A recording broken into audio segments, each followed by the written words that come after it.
Sir viral के आजकल बहुत ज़्यादा केसेस आ रहे हैं, यहाँ भी आ रहे होंगे। क्या इसकी वजह है, कैसे रोकथाम हो? इन्फ्लुएंजा वायरस है और एक H1N1 स्वाइन फ्लू है। अब डर होता है स्वाइन फ्लू का, लेकिन अभी भी पिछले साल भी और इस साल स्वाइन फ्लू से कोई मौत नहीं कि रेलिंग्स को ज़्यादा टच नहीं करिए। टच करने के बाद हाथ ज़रूर धोइए, मास्क लगा सकते हैं मास्क लगाइए और हैंडल्स वगैरह को ध्यान से छूइए और ऑफिस वगैरह में है तो उनको सैनिटाइज करिए बार बार। सर इन्फ्लुएंजा के क्या कुछ लक्षण होते हैं? क्या ये लाइफ थ्रेटनिंग भी होता है? देखिए, अगर किसी में कोमॉर्बिडिटी है, कोमॉर्बिडिटी का मतलब होता है कि पहले से वो सीवियर डायबिटिक है, अनकंट्रोल्ड है, या उसमें कुछ और हार्ट की प्रॉब्लम है, सांस लेने में दिक्कत है, ठीक है ना, या और कोई कोएग्जिस्टेंट डिजीज़ है, उम्र भी ज़्यादा हो गई है, तो इन लोगों के लिए खतरा हो सकता है। अदरवाइज़ तो देखिए, इन्फ्लुएंजा तो रोज़मर्रा की बीमारी है। क्या ये हवा में भी होता है जिस तरह से कोविड में होता था? देखिए, हवा में कोविड में भी यही था कि आप अगर 6 फुट के डिस्टेंस पे, तभी कहते हैं ना 2 मीटर का गैप रखिए, ठीक है ना। तो अगर आप 6 फुट के डिस्टेंस पे भीड़ में चल रहे हैं, मेट्रो में है या बसेज में हैं, और आपने नींच मारी तो वहाँ पे ये वायरस फैलेगा ही। सर कैसे ध्यान रखें बच्चों, क्योंकि बच्चे अमूमन बता नहीं पाते हैं कि भाई किसके संपर्क में आए, कैसे क्या हुआ। अर्ली ट्रीटमेंट करना है उनको, जैसे ही कुछ लगता है अर्ली ट्रीटमेंट रखें। बच्चों को मास्क लगा के जा सके मास्क लगाएं, हाथ धोना उनको बार बार सिखाया जाए। नमस्कार, मैं हूं प्रवीण। आप देख रहे हैं एनडी टाइम 24 न्यूज़ का खास कार्यक्रम हेलो डॉक्टर। आजकल आपने अस्पतालों में वायरल से पीड़ित मरीज़ों को ज़रूर देख रहे होंगे, क्योंकि हर अस्पताल में बड़ी संख्या में वायरल से पीड़ित मरीज़ पहुंच रहे हैं। इस वायरल में सर्दी, खांसी, जुकाम होता है, गला ख़राब होता है, और इससे कैसे बचें, क्या कुछ इसके ट्रीटमेंट है, ये समझने के लिए आज हम भगत हॉस्पिटल पहुंचे हैं जनकपुरी, और डॉक्टर CM भगत हमारे साथ मौजूद हैं। सर से बात करते हैं। सर वायरल के आजकल बहुत ज़्यादा केसेस आ रहे हैं, यहाँ भी आ रहे होंगे। क्या इसकी वजह है, कैसे रोकथाम हो? देखिए, वायरल तो हर सीज़न में आता ही है। बारिश का जो मौसम है, इस तरह लगातार high humidity and temperature around 30-35 degree, 33 degree, 27 degree, इस सारे टेम्परेचर पे वायरस बहुत अच्छे से ग्रो करता है, फैलता है। दूसरा क्या होता है, इस मॉइस्चर की वजह से हैंडल्स, रेलिंग्स वगैरह सब पे चिपचिपापन आ जाता है, और जिसको सहारा लेके चलना होता है उनका, या दरवाज़ा खोलना होता है, सीढ़ी चढ़नी होती है, उनके हाथ उस पर लगेंगे। और फिर नाक पे भी टच कर लेते हैं, मुंह पे भी टच कर लेते हैं, तो इन्फेक्शन तो फैल जाता है। ये उसी तरह जैसे कोविड में भी था कि इन्फेक्शन फैल रहा है खांसी करने से, बसों में चल रहे लोग हैं। तो अब इसमें देखिए, इन्फ्लुएंजा वायरस है और एक H1N1 स्वाइन फ्लू है।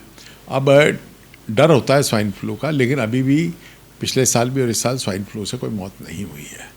फीवर तेज होता है, तकलीफ़ होती है, लेकिन अब किसी को भी हाई फीवर होता है तो वो एडमिशन मांगता है, और बहुत कम लोग होते हैं जो घर में इलाज कराएं। उसका भी एक कारण है कि अब ज़्यादातर लोगों ने इंश्योरेंस करा रखी है या किसी का सरकारी महकमे से हैं, अटैच्ड हैं, तो उनकी क्योंकि बिलिंग पैनल से होनी होती है, तो वो फट से भर्ती होने को इंसिस्ट करते हैं कि हमें भर्ती करिए, हमारा बुखार तेज है। और एक बार ही भर्ती हो जाता है, फिर 2 या 3 दिन के लिए बेड ऑक्यूपाई हो जाता है।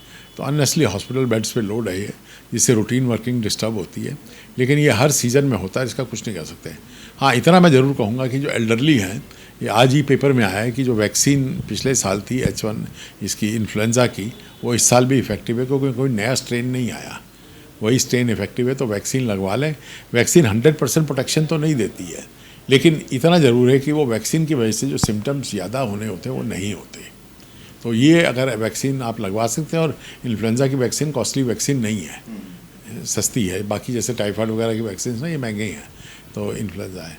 सर इन्फ्लुएंजा के क्या कुछ लक्षण होते हैं? क्या ये लाइफ थ्रेटनिंग भी होता है? मैं बताया ना कि अगर ये स्वाइन फ्लू वगैरह टाइप के हों, और देखिए, अगर किसी में कोमॉर्बिडिटी है, कोमॉर्बिडिटी का मतलब होता है कि पहले से वो सीवियर डायबिटिक है, अनकंट्रोल्ड है, या उसमें कुछ और हार्ट की प्रॉब्लम है, सांस लेने में दिक्कत है, ठीक है ना, या और कोई कोएग्जिस्टेंट डिजीज़ है, उम्र भी ज़्यादा हो गई है, तो इन लोगों के लिए खतरा हो सकता है। अदरवाइज़ तो देखिए, इन्फ्लुएंजा तो रोज़मर्रा की बीमारी है, तकलीफ़ देती है, नाक बहता है, बदन में दर्द होता है, बुखार आता है, और फिर आप छुट्टी लेते हो या भर्ती हो जाते हो।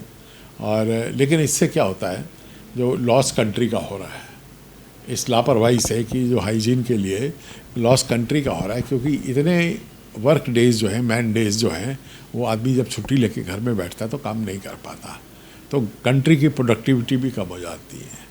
तो ये एक चिंता का विषय है, लेकिन इसकी सावधानियाँ भी मैं आपको साथ साथ बता देता हूँ। आपने पूछा नहीं, मैं बता देता हूँ कि वही है जो कोविड में थी, कि रेलिंग्स को ज़्यादा टच नहीं करिए, टच करने के बाद हाथ ज़रूर धोइए, मास्क लगा सकते हैं मास्क लगाइए, और हैंडल्स वगैरह को ध्यान से छूइए, और ऑफिस वगैरह में है तो उनको सैनिटाइज करिए बार बार। सर ये एक व्यक्ति से दूसरे में फैलता है, आपने जिस तरह बताया रेलिंग्स वगैरह टच ना करें, क्या ये हवा में भी होता है जिस तरह कोविड में होता था? देखिए, हवा में कोविड में भी यही था कि आप अगर 6 फुट के डिस्टेंस पे, तभी कहते हैं ना 2 मीटर का गैप रखिए, ठीक है ना।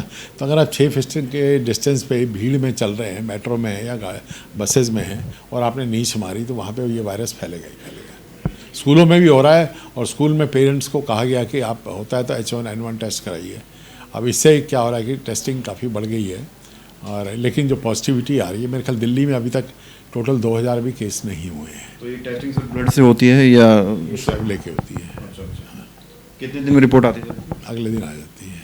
सर किस उम्र के लोगों को ज़्यादा खतरा रहता है? अब देखिए, जो इनको भीड़ में जाना है उनको ध्यान रखना है, लेकिन उम्र तो जितनी ज़्यादा होगी वही निमोनिया में कन्वर्ट हो जाती है, और एक बारी वायरल बैक्टीरिया से निमोनिया से बैक्टीरियल इन्फेक्शन में कन्वर्ट हो जाए तो वहाँ पे फिर जान को खतरा होता है, सांस लेने में जब दिक्कत हो जाती है, वेंटिलेटर की नौबत है। तो दिल्ली गवर्नमेंट की आज ही स्टेटमेंट आई है कि अभी तक किसी पेशेंट को वेंटिलेटर पे डालने की नौबत नहीं आई है। हाँ, मैंने ये ज़रूर देखा कि एक पेशेंट लगभग सीवियर डिस्ट्रेस में जा रहा था, पर वो ट्रीटमेंट से वहीं से रिवर्ट हो गया और वो ठीक हो गया। तो बच्चों में भी हो रहा है? बच्चों में बहुत हो रहा है, स्कूल में अटेंडेंस काफ़ी पुअर हो रही है और बच्चे कम जा रहे हैं, लेकिन वो अब आजकल के बच्चों को घर में रखना भी बहुत मुश्किल है, कोई पेरेंट्स को काम पे जाना होता है। सर कैसे ध्यान रखें बच्चों, क्योंकि बच्चे अमूमन बता नहीं पाते हैं कि भाई किसके संपर्क में आए, कैसे क्या हुआ? अर्ली ट्रीटमेंट करना है उनको, जैसे ही कुछ लगता है अर्ली ट्रीटमेंट रखें, बच्चों को मास्क लगा के जा सके, मास्क लगाए, हाथ धोना उनको बार बार सिखाया जाए। सर भगत हॉस्पिटल में कोई आता है तो स्पेशल कोई सुविधा इसके लिए दी जाए? नहीं, इसके लिए स्पेशल क्या देना है, सबको इलाज कराना ओपीडी में दिखाते हैं, ज़्यादातर लोग ओपीडी में ही इलाज कराते हैं और ठीक हो जाते हैं। ओपीडी चल रही है डॉक्टर की? हाँ, वो तो जैसे रूटीन ओपीडी है वो चल रही है, उसमें कोई खास नहीं है। तो ये थे हमारे साथ डॉक्टर CM भगत, जिन्होंने बताया कि इन्फ्लुएंजा वायरस कैसे फैल रहा है, कैसे इससे बचाव हो। सबसे बड़ी बात ये है कि इसमें घबराने की कोई ज़रूरत नहीं है।